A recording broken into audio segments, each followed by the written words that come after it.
सरकार दी पॉलिसी ने तोड़ देना किसान नूं। अपने आप जमीन बेचो, ਉਹਦੇ कोई ऑप्शन कोई नहीं, तो सारे विहले हो जाणगे।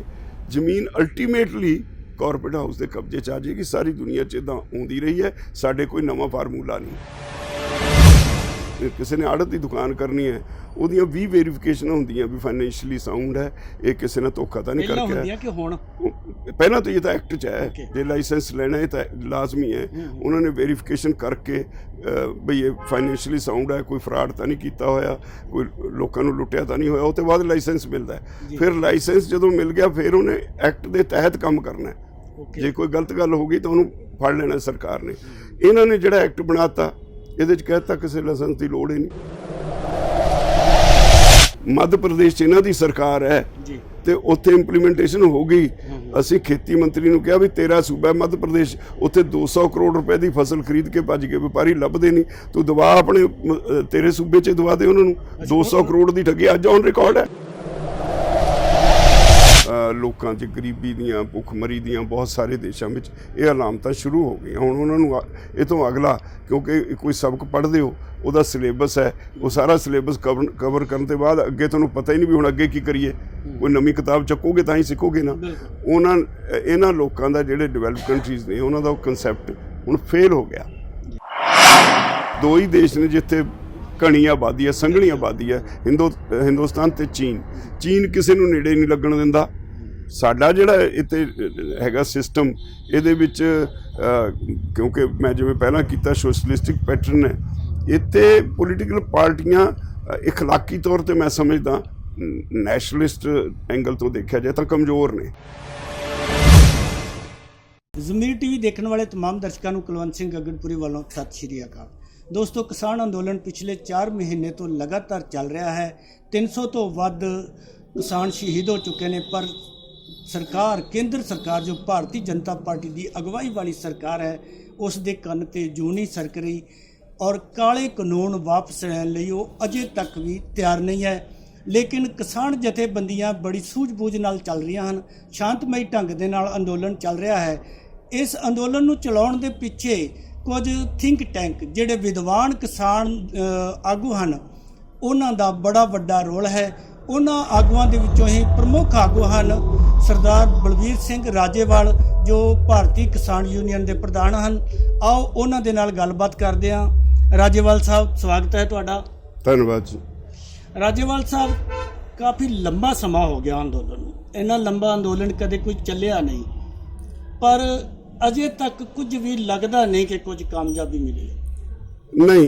इस अंदोलन दीयां वक्री किस्म दीयां प्राप्तियां ने, एक सानूं समझना चाहिए है। जिथे कि अंदोलन पहुँच गया, ये सारी दुनिया च इनू अलग तरीके नाल देखण लगे ने लोग। दो कंसैप्ट ने सारी दुनिया च, एक हैगा कैपिटलिस्ट इकोनॉमी का कंसैप्ट, एक हैगा सोशलिस्टिक पैटर्न ऑफ इकोनॉमी। साडे देश विच हुण तक सोशलिस्टिक पैटर्न जारी रहा है। जिहड़े जिन्होंने असीं डिवेलप कंट्रीज़ कहने, अमरीका कनेडा, उत्थे रहा कैपिटलिस्ट इकोनॉमी का। उत्थे भी कैपिटलिस्ट इकोनॉमी का कंसैप्ट इन्ना अगे निकल गया, हुण उहनूं सैचुरेशन पॉइंट ते आ गया। उन्होंने उस तो अगे दिखाई नहीं कुछ दिंदा भी ये अगे की होऊ, की करनगे। उत्थे भी बीमारियां जिहड़ियां अनएम्पलॉयमेंट दियां, लोगों च गरीबी दियां भुखमरी दियां बहुत सारे देशों में ये अलामतां शुरू हो गई। हुण उन्होंने ये तो अगला, क्योंकि कोई सबक पढ़ते हो ਉਹਦਾ सिलेबस है, वो सारा सिलेबस कवर करने के बाद अगे तुहानूं पता ही नहीं भी हुण अगे की करिए। कोई नवीं किताब चुकोगे तो ही सीखोगे ना। इन्हां लोगों का जिहड़े डिवेलप कंट्रीज़ ने उन्हां दा कंसैप्ट हुण फेल हो गया। वो मॉडल इत्थे उन्हां दे दबाਅ हेठ, क्योंकि भारत एक ऐसा देश है, भारत ते चीन दो ऐसे देश ने जिथे दुनिया की आबादी का सब तो वड्डा हिस्सा इन्हां दोहां देशों च वसदा है। अज दे समय विच जदों तुसी कुछ खरीदो फरोख्त करनी है, व्यापार करना है, तो गाहक चाहिए। गाहक जिथे आबादी है उत्थे है। अमरीका वर्गे देश जिथे साडे नालों 6 गुणा बड़ा रकबा है पर आबादी 30 करोड़ है। कनेडा का रकबा साडे नालों 7 गुणा है, आबादी सिर्फ पंजाब जिन्नी है। और इस तरह सारी दुनिया च है। दो ही देश ने जिथे घनी आबादी है, संघनी आबादी है, हिंदुस्तान ते चीन किसी नूं नेड़े नहीं लगन दिंदा। साडा जिहड़ा इत्थे हैगा सिस्टम, इहदे विच ਕਿਉਂਕਿ ਮੈਂ ਜਿਵੇਂ ਪਹਿਲਾਂ ਕੀਤਾ ਸੋਸ਼ਲਿਸਟਿਕ ਪੈਟਰਨ ਹੈ, ਇੱਥੇ ਪੋਲੀਟੀਕਲ ਪਾਰਟੀਆਂ ਇਖਲਾਕੀ ਤੌਰ ਤੇ ਮੈਂ ਸਮਝਦਾ ਨੈਸ਼ਨਲਿਸਟ ਐਂਗਲ ਤੋਂ ਦੇਖਿਆ ਜਾਏ ਤਾਂ ਕਮਜ਼ੋਰ ਨੇ ਜੀ। ਇਹ ਦਬਾਅ ਹੇਠ ਆ ਕੇ ਕੋਈ ਐਗਰੀਮੈਂਟ ਸਾਈਨ ਕਰੇ ਆਈਆਂ, ਹੁਣ ਉਹ ਇਹਨਾਂ ਤੇ ਦਬਾਅ ਪਾਉਂਦੇ ਨੇ ਬਈ ਸਾਨੂੰ ਆ ਮੰਡੀ ਦਿਓ। ਉਹਨਾਂ ਨੇ ਦੇਖੋ ਜਿਹੜਾ ਵਪਾਰੀ ਹੈ ਉਹਨੇ ਤਾਂ ਮੁਨਾਫੇ ਵਾਸਤੇ ਕੰਮ ਕਰਨਾ ਹੈ, ਉਹਦਾ ਉਹ ਇਹ ਨਹੀਂ ਦੇਖਦਾ ਵੀ ਇਹਦੇ ਨਾਲ ਗਰੀਬ ਮਰ ਜੂ, ਇਹਦੇ ਨਾਲ ਲੋਕਾਂ ਦਾ ਕੀ ਹਾਲ, ਉਹਨੂੰ ਇਹਦੇ ਨਾਲ ਕੋਈ ਮਤਲਬ ਨਹੀਂ। ਖਾਸ ਤੌਰ ਤੇ ਕਾਰਪੋਰੇਟ ਹਾਊਸਿਸ ਦਾ ਤਾਂ ਇਹ ਖਾਸਾ ਹੈ, ਉਹ ਜਿੱਥੇ ਜਾਂਦੇ ਨੇ ਪਹਿਲਾਂ ਉਹ ਆਪਣੇ ਕੰਪੀਟੀਟਰ ਨੂੰ ਮਾਰਦੇ ਨੇ। ਮਾਰਕੀਟ ਜਿਹੜਾ ਕੋਈ ਹੋਰ ਹੈ, ਹੁਣ ਇੱਥੇ ਮੇਸੀ ਵਰਗਾ ਮੈਂ ਤਾਂ ਦੇਖਿਆ ਬਾਹਰ, ਮੇਸੀ ਇੱਕ ਵੱਡਾ ਕਾਰਪੋਰੇਟ ਹਾਊਸ ਹੈ, ਉਹਦਾ 20 ਏਕੜ ਦੇ ਵਿੱਚ ਤਾਂ ਇੱਦਾਂ ਕੰਸਟਰਕਸ਼ਨ ਹੋਈ ਹੋਈ, ਉਹਦਾ ਮਾਲ ਹੈ ਬਣਿਆ ਹੋਇਆ, 20 ਏਕੜ 'ਚ ਉਹਦਾ ਪਾਰਕਿੰਗ ਹੈ। ਤੇ ਉਹ ਇੱਥੇ ਇੱਕ ਆ ਜਾਵੇ ਕਿਸੇ ਵੱਡੇ ਸ਼ਹਿਰ ਵਿੱਚ ਤੇ ਸਾਰੇ ਦੁਕਾਨਾਂ ਬੰਦ ਕਰਾ ਦੂਗਾ। ਔਰ ਉਹਨਾਂ ਨੇ ਜਦੋਂ ਸੌਦਾ ਖਰੀਦਣਾ ਹੈ, ਜੇ ਸਾਡੇ ਮੈਂ ਮਿਸਾਲ ਦਿਆਂ, ਚੀਨੀ ਰਿਟੇਲ 'ਚ ਵਿਕਦੀ ਹੈ, ਇੱਕ ਜਿਹੜਾ ਰਿਟੇਲਰ ਦੁਕਾਨ ਤੇ ਬੈਠਾ ਕਰਿਆਨੇ ਵਾਲਾ ਸੌਦੇ ਵੇਚਦਾ, ਉਹਨੇ ਚੀਨੀ ਮੰਗਾਉਣੀ ਵੀ ਮੇਰੇ ਦੁਕਾਨ ਤੋਂ ਰੋਜ਼ 2 ਕੁਇੰਟਲ ਲੱਗਦੀ ਹੈ, ਉਹਨੇ ਥੋਕ ਵਾਲੇ ਨੂੰ ਕਹਿਣਾ ਮੈਨੂੰ 5 ਬੋਰੀਆਂ ਭੇਜ ਦੇ। ਇਹਨਾਂ ਨੇ ਆਰਡਰ ਦੇਣਾ 5000 ਬੋਰੀ ਭੇਜ ਦੇ, ਮੈਨੂੰ 10000 ਬੋਰੀ ਭੇਜ ਦੇ। ਔਰ ਫਿਰ ਜਦੋਂ ਇਹ ਆ ਕੇ ਬਹਿੰਦੇ ਨੇ, ਇਹਨਾਂ ਨੂੰ ਹੁੰਦਾ ਵੀ ਸਾਡੀ ਮਨੋਪਲੀ ਹੋ ਜਾਏ। ਮਨੋਪਲੀ ਤਾਂ ਹੋਊਗੀ ਜੇ ਬਾਜ਼ਾਰ 'ਚ ਕੋਈ ਹੋਰ ਸੌਦਾ ਵੇਚਣ ਵਾਲਾ ਨਾ ਹੋ, ਉਹਨੂੰ ਭਜਾਉਣਾ ਹੁੰਦਾ। ਇਹ ਫਿਰ ਬਜਟ ਰੱਖਦੇ ਨੇ, ਬਜਟ ਰੱਖਦੇ ਨੇ 500 ਕਰੋੜ 1000 ਕਰੋੜ। ਇਹ ਮਿੱਥਿਆ ਹੁੰਦਾ ਵੀ ਮੈਂ ਲੁਟਾ ਦੇਣਾ, ਘਾਟਾ ਪਾਉਣਾ। ਜਦ ਤੱਕ ਉਹਦਾ ਮੁਕਾਬਲੇ ਵਾਲਾ ਨਹੀਂ ਭੱਜਦਾ, ਉਹ ਸਸਤੇ ਰੇਟ ਤੇ ਚੀਜ਼ਾਂ ਵੇਚੀ ਜਾਣਗੇ, ਘਾਟਾ ਪਾ ਕੇ ਵੇਚੀ ਜਾਣਗੇ। ਜਿੱਦਣ ਉਹ ਬੰਦ ਕਰ ਗਿਆ, 1 ਸਾਲ 'ਚ ਪੈਸੇ ਪੂਰੇ ਕਰ ਲੈਂਦੇ ਨੇ, ਫਿਰ ਉਹਨਾਂ ਦੀ ਮਨੋਪਲੀ ਹੁੰਦੀ ਹੈ। ਇਹ ਹੈਗੀ ਆ ਪ੍ਰੈਕਟਿਸ ਵਰਲਡ ਵਾਈਡ। ਤੇ ਇੱਥੇ ਜਦੋਂ ਅਮਰੀਕਾ ਦੀ ਮੈਂ ਇੱਕ ਮਿਸਾਲ ਦਿਆਂ, ਅਸੀਂ ਇਹਨਾਂ ਨੂੰ ਲੌਜੀਕਲੀ ਜਦੋਂ ਮੇਜ਼ ਤੇ ਗੱਲ ਹੁੰਦੀ ਸੀ, ਉਦੋਂ ਵੀ ਮੈਂ ਬੜੀ ਵਾਰੀ ਕਿਹਾ ਬਈ ਜਦੋਂ ਅਮਰੀਕਾ 'ਚ ਸਿਸਟਮ ਸ਼ੁਰੂ ਹੋਇਆ, ਉੱਥੇ ਵਾਲਮਾਰਟ ਨਾਂ ਦਾ ਇੱਕ ਕਾਰਪੋਰੇਟ ਹਾਊਸ ਹੈ ਤੇ ਉਹ 80% ਜ਼ਮੀਨ ਅਮਰੀਕਾ ਦੀ ਅੱਜ ਉਹਦੇ ਕਬਜ਼ੇ 'ਚ ਹੈ। ਤੇ ਉੱਥੇ 5000 4000 ਏਕੜ ਵਾਲਾ ਛੋਟਾ ਕਿਸਾਨ ਹੈ, ਉੱਥੇ 50000 ਲੱਖ ਏਕੜ 2 ਲੱਖ ਏਕੜ ਤੋਂ ਘੱਟ ਹੈ ਨਹੀਂ। ਅੱਜ ਜਿਹੜਾ ਦੁਨੀਆ ਦਾ ਸਭ ਤੋਂ ਅਮੀਰ ਹੈ ਬਿਲ ਗੇਟਸ, ਇਹਦੇ ਕੋਲ ਪੌਣੇ 3 ਲੱਖ ਏਕੜ ਜ਼ਮੀਨ ਹੈ ਜੀ। ਤੇ ਉਹਦਾ ਤੁਸੀਂ ਆਪਣੀ ਗੱਲ ਜਾਰੀ ਰੱਖਿਓ, ਮੈਂ ਤੁਹਾਨੂੰ ਵਿੱਚ ਰੋਕ ਕੇ ਇੱਕ ਗੱਲ ਪੁੱਛਣੀ ਚਾਹੁੰਦਾ। ਤੁਸੀਂ ਕਿਹਾ ਕਿ ਇੰਟਰਨੈਸ਼ਨਲ ਜਿਹੜੇ ਪੂੰਜੀਪਤੀ ਆ ਉਹਨਾਂ ਨਾਲ ਐਗਰੀਮੈਂਟ ਹੋਇਆ, ਲੇਕਿਨ ਸੋਸ਼ਲ ਮੀਡੀਆ ਦੇ ਉੱਤੇ ਕੁਝ ਲੋਕ ਇਹ ਇਲਜ਼ਾਮ ਵੀ ਲਗਾ ਰਹੇ ਆ, ਇਹ ਦਾਅਵੇ ਵੀ ਕਰ ਰਹੇ ਕਿ ਅਬਾਨੀ ਅਡਾਨੀ ਤੇ ਹੋਰ ਜਿਹੜੇ ਸਾਡੇ ਇੱਥੋਂ ਦੇ ਪੂੰਜੀਪਤੀ ਆ, ਉਹਨਾਂ ਦੇ ਦਬਾਅ ਦੇ ਵਿੱਚ ਸਰਕਾਰ ਨਹੀਂ। ਮੈਂ ਉੱਥੇ ਹੀ ਆ ਰਿਹਾ। ਬੇਸਿਕਲੀ ਤਾਂ ਕਾਰਪੋਰੇਟ ਹਾਊਸਿਸ ਨੇ ਨਾ, ਚਾਹੇ ਸਾਡੇ ਆਪਣੇ ਦੇਸ਼ ਦੇ ਨੇ ਚਾਹੇ ਬਾਹਰ। ਮੈਂ ਮਿਸਾਲ ਉਹਨਾਂ ਦੀ ਦੇ ਰਿਹਾ ਵੀ ਉੱਥੋਂ ਅਮਰੀਕਾ 'ਚ ਕਿਵੇਂ ਸਿਸਟਮ ਦਾ ਪੱਠਾ ਬੈਠਿਆ, ਨਕਲ ਉਹਨਾਂ ਦੀ ਕੀਤੀ, ਉਹਨਾਂ ਦੀ ਨਕਲ ਕੀਤੀ। ਅਸੀਂ ਇਹੀ ਇਹਨਾਂ ਨੂੰ ਕਿਹਾ ਵੀ ਜਿਹੜਾ ਉੱਥੇ ਮਾਡਲ ਫੇਲ ਹੋ ਗਿਆ, ਇੱਥੇ ਸਾਡੇ ਤੇ ਲਾਗੂ ਕਰਕੇ ਏਡੀ ਵੱਡੀ ਆਬਾਦੀ ਨੂੰ ਕੀ ਕਰੋਗੇ। 86% ਲੋਕ ਨੇ, 85% ਹਿੰਦੁਸਤਾਨ 'ਚ ਜਿਹੜੇ ਅਨਪੜ੍ਹ ਨੇ ਜਾਂ ਅੱਧ ਪੜ੍ਹੇ ਨੇ। ਪੰਜਾਬੀ ਯੂਨੀਵਰਸਿਟੀ ਦੀ ਇੱਕ ਸਟੱਡੀ ਹੈ, ਉਹ ਕਹਿੰਦੇ ਪੰਜਾਬ ਜਿਹੜੀ ਅਗਾਂਹ ਵਧੂ ਸਟੇਟ ਹੈ, ਇੱਥੇ ਕਿਸਾਨਾਂ ਦੇ ਵਿੱਚ ਜਿਹੜੇ 65% ਕਿਸਾਨ ਨੇ, 75% ਖੇਤ ਮਜ਼ਦੂਰ ਅੰਡਰ ਮੈਟ੍ਰਿਕ ਨੇ, 10ਵੀਂ ਜਮਾਤ ਨਹੀਂ ਪਾਸ ਕਰ ਸਕੇ। ਉਸ ਕਾਰਪੋਰੇਟ ਹਾਊਸ ਕੀ ਹੁੰਦਾ ਹੈ, ਕਾਰਪੋਰੇਟ ਹਾਊਸ ਕਿਵੇਂ ਕੰਮ ਕਰਦਾ ਹੈ, ਉਹਨਾਂ ਨੂੰ ਕਿੱਥੇ ਸਮਝ ਪੈਣੀ ਇਹਦੀ। ਸਰਕਾਰ ਦੇ ਆ ਕਾਇਦੇ ਕਾਨੂੰਨਾਂ ਦੀ ਤੁਸੀਂ ਹੁਣ ਵੀ ਕਰ ਲਓ, ਕਾਲੇ ਕਾਨੂੰਨ ਕਿਸੇ ਮੁੰਡੇ ਨੂੰ ਪੁੱਛ ਲਓ, ਕਾਲੇ ਕਾਨੂੰਨ ਕਹੀ ਜਾਊ, ਪਰ ਜੇ ਉਹਨੂੰ ਕਹੋ ਉਹਦੀ ਘੁਣਤਰ ਕਿਤੇ ਲੱਭ ਲਓ, ਉਹਨੂੰ ਸਮਝ ਨਹੀਂ। ਇਸੇ ਕਰਕੇ ਅਸੀਂ ਉਹਨਾਂ ਨੂੰ ਕਿਹਾ ਵੀ ਜਿਹੜੇ 85-86% ਲੋਕ ਨੇ ਜਿਨ੍ਹਾਂ ਕੋਲ 5 ਏਕੜ ਤੋਂ ਘੱਟ ਜ਼ਮੀਨ ਦੀ ਮਾਲਕੀ ਹੈ, ਹਾਲਾਂਕਿ ਐਕਸਪਰਟ ਇਹ ਮੰਨਦੇ ਨੇ 10 ਏਕੜ ਤੋਂ ਘੱਟ ਦਾ ਯੂਨਿਟ ਵਾਇਬਲ ਨਹੀਂ ਹੈ, ਉਹਦੇ 'ਚ ਘੱਟ ਹੈ।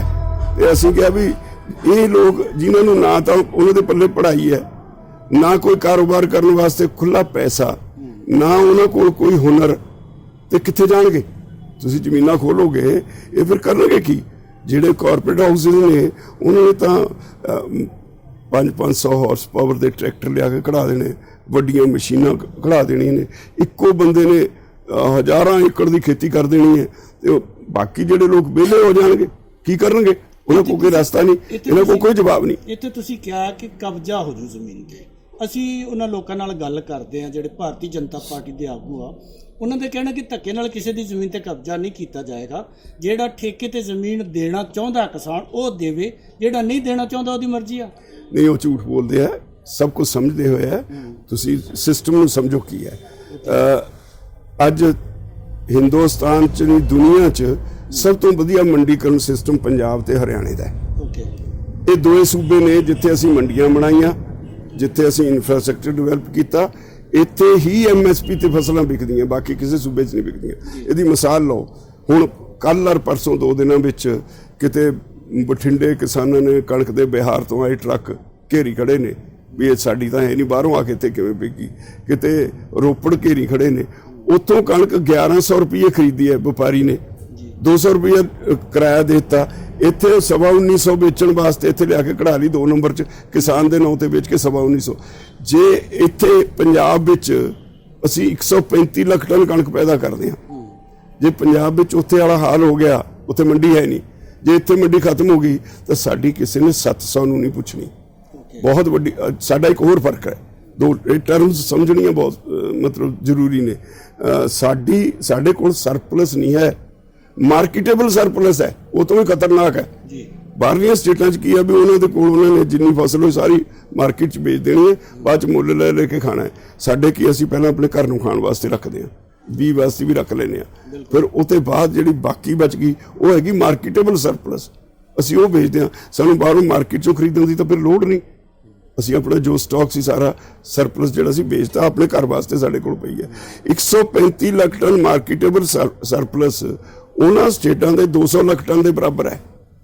ਜੇ ਸਾਡੀ ਛੋਟਾ ਜਿਹਾ ਪਹੁੰਚੇ ਜਿੰਨਾ ਪੰਜਾਬ ਹੈ, ਦੇਸ਼ ਦਾ 1.5% ਰਕਬਾ ਹੈ, ਜੇ ਇੱਥੇ ਮਾਰਕੀਟ ਦੇ ਵਿੱਚ ਸਰਕਾਰ ਨਾ ਖਰੀਦੇ ਤਾਂ ਇਹਦਾ ਰੇਟ 700 ਰੁਪਈਆ ਵੀ ਨਹੀਂ ਮਿਲਣਾ।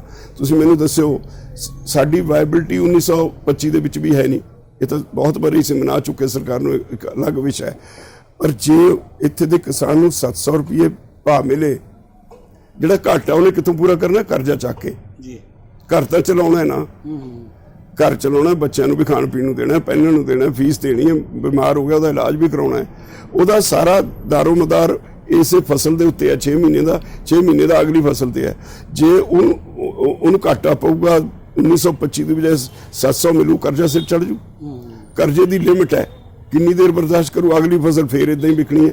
ਝੋਨਾ ਸਾਡੇ ਕੋਲ 185 ਲੱਖ ਟਨ ਹੁੰਦਾ ਹੈ। ਅਸੀਂ ਚੌਲ ਖਾਣ ਵਾਲੇ ਲੋਕ ਨਹੀਂ, ਸਾਡਾ ਤਾਂ ਬਿਹਾਰੀਆਂ ਨਾਲੋਂ ਵੀ ਯੂਪੀ ਵਾਲਿਆਂ ਨਾਲੋਂ ਸਾਡਾ 185 ਲੱਖ ਟਨ ਉਹਨਾਂ ਦੇ 300 ਲੱਖ ਟਨ ਦੇ ਬਰਾਬਰ ਦਾ, ਕਿਉਂਕਿ ਉਹਨਾਂ ਨੇ ਤਾਂ ਖਾਣੇ, ਅਸੀਂ ਤਾਂ ਖਾਂਦੇ ਨਹੀਂ ਚੌਲ। ਤਾਂ ਫਿਰ ਸਾਡੇ ਝੋਨੇ ਦਾ ਰੇਟ ਘਟ ਕੇ ਉੱਥੇ 900 ਵਿਕਦਾ, ਸਾਡੇ 500-600 ਨਹੀਂ ਪੁੱਛਣਾ ਕਿਸੇ ਨੇ। ਬਿਹਾਰ ਚੋਂ 900 ਖਰੀਦ ਕੇ ਪਿਛਲੀ ਵਾਰੀ ਇੱਥੇ ਟਰੱਕ ਆਏ ਫੜੇ। ਤਾਂ ਅਸੀਂ ਕਹਿੰਦੇ ਹਾਂ ਵੀ ਇਹ ਜਿਹੜੇ ਲੋਕ ਇੱਥੋਂ ਹੋਰ, ਇਹਨਾਂ ਨੂੰ ਕੋਈ ਕੰਮ ਨਹੀਂ ਆਉਂਦਾ। ਇਹਨਾਂ ਦੀ ਜੇ ਤੁਸੀਂ ਜ਼ਮੀਨ ਖੋਲੀ, ਉਹ ਹੋਊਗਾ ਇਹ ਵੀ ਜਦੋਂ 2 ਸਾਲ ਘਾਟਾ ਪਊ ਫਿਰ ਉਹ ਜ਼ਮੀਨ ਵੇਚਣਗੇ, ਹੋਰ ਕੋਈ ਚਾਰਾ ਨਹੀਂ। ਫਿਰ ਜਿਹੜੇ ਜ਼ਮੀਨ ਵੇਚਣਗੇ, ਖਰੀਦਦਾਰ ਕੌਣ ਹੈ? ਮਜਬੂਰ ਕਰ ਦਿੱਤਾ ਜਾਊਗਾ ਵੇਚਣਾ। ਉਹ ਨੈਚੁਰਲ ਹੈਗਾ ਫੀਨੋਮੀਨਾ। ਇਹ ਸਰਕਾਰ ਦੀ ਪਾਲਿਸੀ ਨੇ ਤੋੜ ਦੇਣਾ ਕਿਸਾਨ ਨੂੰ, ਆਪਣੇ ਆਪ ਜ਼ਮੀਨ ਵੇਚੂ, ਉਹਦੇ ਕੋਲ ਆਪਸ਼ਨ ਕੋਈ ਨਹੀਂ, ਕੋਈ ਰਸਤਾ ਨਹੀਂ ਉਹਦੇ ਕੋਲ। ਜਦ ਉਹਨੂੰ ਉਹਦੀ ਲਾਗਤ ਨਾਲੋਂ ਵੀ ਤੀਜਾ ਹਿੱਸਾ ਮਿਲਣਾ ਹੈ, ਘਾਟੇ ਦਾ ਸੌਦਾ ਕਿੰਨੀ ਦੇਰ ਚੱਲੂ? ਵੱਧ ਤੋਂ ਵੱਧ 2 ਸਾਲ ਸਰਵਾਈਵ ਕਰਨਗੇ, ਅੱਬਲ ਤਾਂ 1 ਸਾਲ, 2 ਸਾਲ ਸਰਵਾਈਵ ਕਰਨਗੇ। ਫਿਰ ਉਹ ਜਿਹੜਾ ਕਾਰਪੋਰੇਟ ਹਾਊਸ ਬੈਠਾ ਹੈ, ਉਹਦੀ ਅੱਖੇ ਦੇ ਤੇ ਵੀ ਸਾਰੀ ਮਹਿਕ ਲੈਣੀ ਹੈ ਜ਼ਮੀਨ, ਉਹਨੇ ਪੈਸੇ ਨਹੀਂ ਪੁੱਛਣੇ, ਸਿੱਟ ਪੈਸੇ। ਹੁਣ ਤੁਸੀਂ ਦੇਖ ਲਓ ਇੱਥੇ ਪੰਜਾਬ ਦੀ ਸਥਿਤੀ, ਜਿਹੜੇ ਜ਼ਮੀਨ ਵੇਚ ਦਿੰਦੇ ਨੇ ਉਹਨਾਂ ਦਾ ਹਾਲ ਕੀ ਹੈ। ਪੈਸੇ ਤਾਂ ਹੌਲੀ ਹੌਲੀ ਖਾਧੇ ਜਾਂਦੇ ਨੇ। ਬਿਲਕੁਲ। ਅਸੀਂ ਇੱਥੇ ਕੰਮ ਕਰਕੇ ਆਪਣਾ ਪਰਿਵਾਰ ਦਾ ਜਿਹੜੀ ਰੂਟੀਨ ਹੈ ਉਹ ਬਣਾਈ ਹੋਈ ਹੈ, ਚਾਲੂ ਰੱਖੀ ਹੋਈ ਹੈ। ਜੇ ਮੇਰੇ ਕੋਲ 5 ਕਿੱਲੇ ਨੇ, ਮੈਂ ਜਿਹੜੇ ਬਾਬੂ ਲੋਕ ਨੌਕਰੀ ਪੇਸ਼ਾ ਕਰਦੇ ਨੇ ਉਹਨਾਂ ਤੋਂ ਠੇਕੇ ਲੈ ਲੈਣਾ, ਮੈਂ 50 ਕਿੱਲੇ ਦੀ ਖੇਤੀ ਕਰਦਾ। ਜੇ ਕਿਸੇ ਕੋਲ 10 ਕਿੱਲੇ ਨੇ, ਕੋਈ 200 ਦੀ ਵੀ ਕਰਦਾ, ਸਾਰੀ ਠੇਕੇ ਤੇ ਲੈ ਕੇ। ਇੱਕ ਤਰ੍ਹਾਂ ਨਾਲ ਸਾਰੇ ਕੰਮ ਲੱਗੇ ਹੋਏ ਨੇ ਔਰ ਸਾਰਿਆਂ ਦਾ ਪਰਿਵਾਰਕ ਜੀਵਨ ਠੀਕ ਤਰ੍ਹਾਂ ਚੱਲਦਾ ਹੈ। ਜੇ ਇਹਨੂੰ ਬ੍ਰੇਕ ਲਾਤੀ ਤਾਂ ਸਾਰੇ ਵਿਹਲੇ ਹੋ ਜਾਣਗੇ। ਜ਼ਮੀਨ ਅਲਟੀਮੇਟਲੀ ਕਾਰਪੋਰੇਟ ਹਾਊਸ ਦੇ ਕਬਜ਼ੇ 'ਚ ਆ ਜਾਏਗੀ। ਸਾਰੀ ਦੁਨੀਆ 'ਚ ਇਦਾਂ ਆਉਂਦੀ ਰਹੀ ਹੈ, ਸਾਡੇ ਕੋਈ ਨਵਾਂ ਫਾਰਮੂਲਾ ਨਹੀਂ। ਅਗਲੀ ਗੱਲ ਜਿਹੜੀ ਮੰਡੀ ਦੀ ਕਰਦੇ ਆ, ਉਹ ਕਹਿੰਦੇ ਵੀ ਅਸੀਂ ਮੰਡੀਆਂ ਖਤਮ ਨਹੀਂ ਕਰ ਰਹੇ, ਮੰਡੀਆਂ ਉਵੇਂ ਜਿਵੇਂ ਰਹਿਣਗੀਆਂ, ਲੇਕਿਨ ਖੁੱਲੀ ਮੰਡੀ 'ਚ ਵੀ ਜਾ ਸਕਦਾ ਕਿਸਾਨ। ਇਹ ਫਿਰ ਬਹੁਤ ਵੱਡਾ ਝੂਠ ਹੈ। ਅਸੀਂ ਤਾਂ ਮੇਜ਼ ਤੇ ਉਹਨਾਂ ਨੂੰ ਮਨਾ ਚੁੱਕੇ ਹਾਂ, ਢਾਕੇ ਮਨਾਏ ਆ, ਇਹ ਐਵੇਂ ਨਹੀਂ ਬਹਿਸ ਨਾਲ, ਦਲੀਲ ਨਾਲ ਮਨਾਏ ਨੇ। ਤੁਸੀਂ ਮੈਨੂੰ ਦੱਸਿਓ, ਇਹਨਾਂ ਨੇ ਇੱਕ ਮੰਡੀ ਤਾਂ ਸਾਡੀ APMC ਐਕਟ ਦੇ ਤਹਿਤ ਆਲਰੇਡੀ ਜਿਹੜੀ ਚੱਲਦੀ ਹੈ, ਉਹਦੇ 'ਚ ਸਾਡੇ 8.5% ਟੈਕਸ ਨੇ। ਉਹਦੇ ਵਿੱਚੋਂ ਸਾਡੀਆਂ ਸੜਕਾਂ ਬਣਦੀਆਂ, ਉਹਦੇ 'ਚ ਸਾਡੇ ਪਿੰਡਾਂ ਦਾ ਵਿਕਾਸ ਹੁੰਦਾ। ਜਿਹੜਾ ਉਹ 8.5% ਲੈਂਦੇ ਨੇ। ਹੁਣ ਇਹਨਾਂ ਨੇ ਘੁੱਟ ਲਿਆ ਹੋਇਆ ਪੈਸੇ, ਇਹਨਾਂ ਨੂੰ ਦੇਣੇ ਤਾਂ ਪੈਣੇ ਨੇ, ਪਰ ਪੰਜਾਬ ਨੂੰ ਖਰਾਬ ਕਰਨ ਵਾਸਤੇ ਉਹ ਪੈਸੇ ਪਿਛਲੇ ਰੋਕੀ ਬੈਠੇ ਨੇ। ਇਹਨਾਂ ਨੇ ਜਿਹੜਾ ਨਵਾਂ ਕਾਨੂੰਨ ਬਣਾਤਾ, ਇਹਨਾਂ ਨੇ ਕਹਿਤਾ ਟੈਕਸ ਫ੍ਰੀ ਹੈ। ਅੱਛਾ, ਇੱਕ ਗੱਲ। ਦੂਜੀ ਇਹ ਵੀ ਕਹਿਤਾ ਇੱਥੇ ਜੇ ਕੋਈ ਕਿਸੇ ਨੇ ਆੜਤ ਦੀ ਦੁਕਾਨ ਕਰਨੀ ਹੈ, ਉਹਦੀਆਂ 20 ਵੈਰੀਫਿਕੇਸ਼ਨਾਂ ਹੁੰਦੀਆਂ ਵੀ ਫਾਈਨੈਂਸ਼ੀਅਲੀ ਸਾਊਂਡ ਹੈ, ਇਹ ਕਿਸੇ ਨਾਲ ਧੋਖਾ ਤਾਂ ਨਹੀਂ ਪਹਿਲਾਂ ਕਰਕੇ ਹੁੰਦੀਆਂ ਕਿ ਹੁਣ?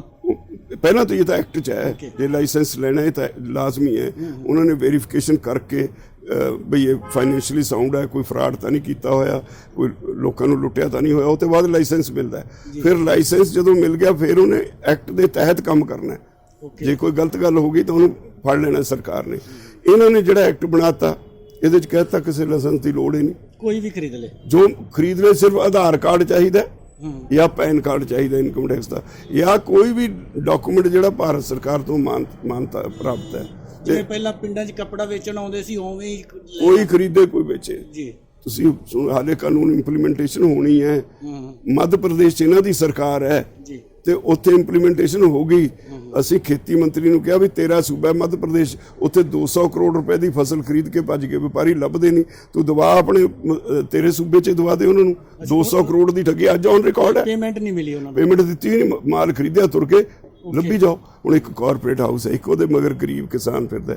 ਅਗਲਾ ਪਤਾ ਕੀ ਕਰਤਾ ਕਾਨੂੰਨ 'ਚ, ਅੱਗੇ ਇਹ ਸੀਗਾ ਵੀ ਜੇ ਕੋਈ ਠੱਗੀ ਕਰ ਜਾਵੇ ਅਸੀਂ ਕੋਰਟ ਚਲੇ ਜਾਂਦੇ ਸੀ, ਥਾਣੇ ਚਲੇ ਜਾਂਦੇ ਸੀ।